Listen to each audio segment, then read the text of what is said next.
Bem-vindo ao nosso canal A Voz da Fé.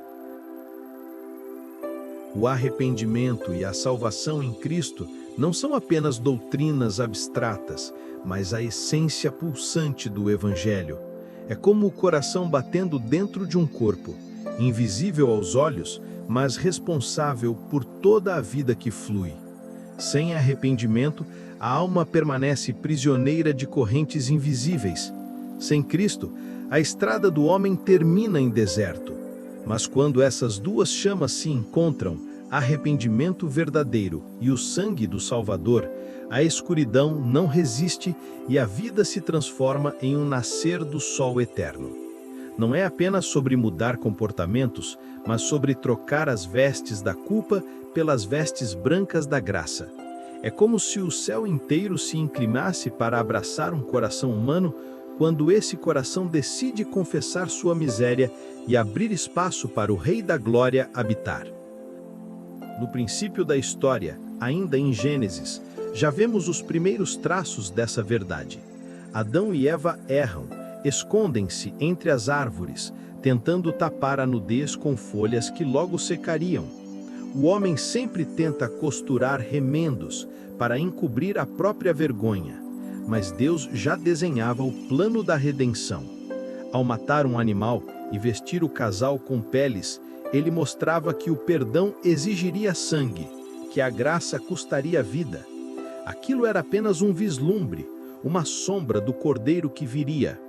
E cada um de nós repete essa cena diariamente, escondendo-nos atrás de desculpas, máscaras, justificativas.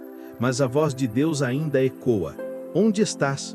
Essa pergunta não é geográfica, é espiritual. Onde está o teu coração? Onde estão teus pensamentos? Onde tens escondido tua culpa?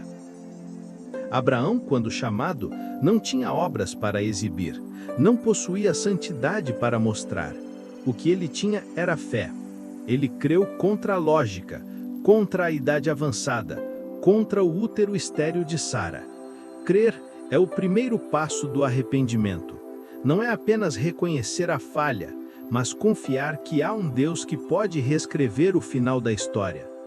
Abraão caminhou sem mapa, mas com promessa, e cada um de nós também é chamado a caminhar pela fé, largando Babilônias internas, deixando para trás seguranças falsas, e confiando que o invisível é mais real do que aquilo que os olhos podem enxergar. Os profetas gritaram ao longo dos séculos a mesma mensagem: voltem-se para o Senhor. Isaías disse: ainda que os vossos pecados sejam como escarlata, se tornarão brancos como a neve. Jeremias chorou ao ver um povo que trocava fontes de água viva por cisternas rachadas. Essa é a realidade humana, sempre buscando plenitude em poços vazios. Tentamos matar a sede em prazeres temporários, em conquistas que murcham, em relacionamentos que não sustentam. Mas o arrependimento é quebrar as cisternas e voltar à fonte. É admitir: eu não posso me salvar, eu não tenho como purificar minhas mãos, mas Ele pode. E então vem Cristo, o Cordeiro perfeito. João Batista, ao vê-lo, não disse: eis um mestre de moral, ou eis um exemplo de vida.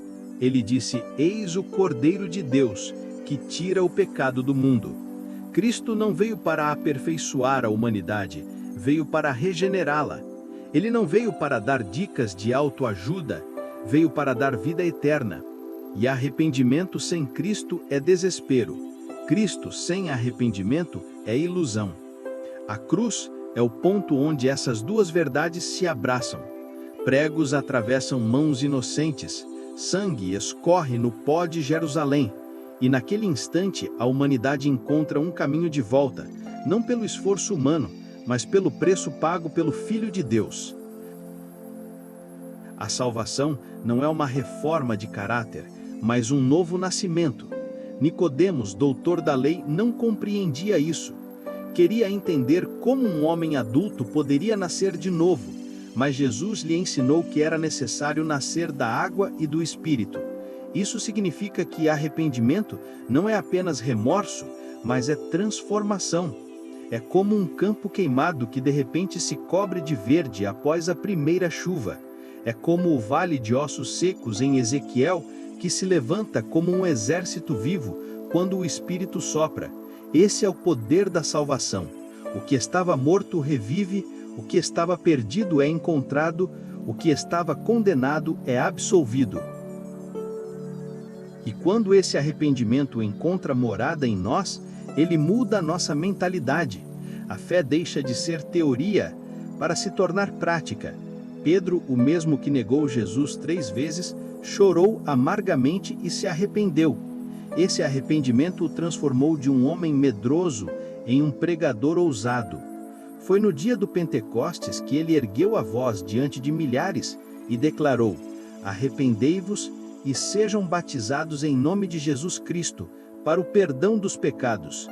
Aquele que antes temia uma serva, agora enfrentava multidões. O arrependimento abre espaço para o Espírito Santo agir. Ele não apenas limpa, ele capacita. E aqui está um segredo espiritual que muitos esquecem. Arrependimento não é um evento, é um estilo de vida. Não se trata apenas de um dia em que você chorou e confessou, mas de um coração sensível que diariamente se realinha com Deus. Paulo escrevia aos Coríntios dizendo: "Examinai-vos a vós mesmos, se permaneceis na fé."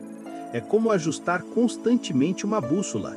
O norte é Cristo, e todo desvio precisa ser corrigido com humildade. Não é culpa esmagadora, é dependência contínua. É sabendo que sem Ele nada podemos fazer.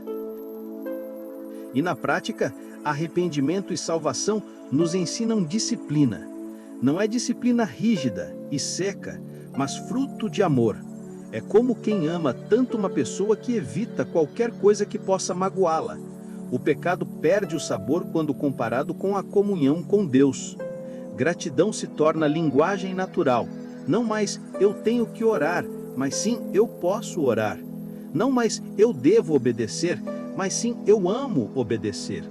E essa mentalidade nos dá resiliência diante das dores da vida, porque sabemos que nada é em vão, que cada lágrima rega sementes de eternidade, que cada queda é uma oportunidade de levantar mais forte, porque a cruz já venceu a condenação. E talvez você que ouve essa mensagem carregue peso, vergonha, erros que parecem grudar na pele como manchas impossíveis de apagar. Mas lembre-se, Davi adulterou, mentiu e matou, e ainda assim foi chamado homem segundo o coração de Deus. Não porque era perfeito, mas porque sabia se quebrantar, sabia confessar, sabia se render. O arrependimento não exige perfeição, exige sinceridade. O perdão não exige currículo limpo, exige fé em Cristo. A salvação não é prêmio para vencedores, é presente para os que se rendem. E ao final de tudo, entendemos que arrependimento e salvação não são apenas princípios religiosos, mas a própria chave da existência. São o que transformam a poeira em templo, o fracassado em testemunha, o pecador em filho. Essa é a mensagem central do Evangelho. Deus em Cristo reconciliando consigo o mundo, não imputando aos homens os seus pecados. Essa é a maior revolução da história, que o culpado possa ser declarado justo, que o perdido possa ser achado, que o morto possa viver. Inscreva-se no nosso canal A Voz da Fé, ative o sininho e caminhe conosco por histórias que não apenas informam, mas transformam. Aqui, cada narrativa é uma convocação espiritual. E se você chegou até aqui, é porque essa jornada é sua também. Que Deus te abençoe.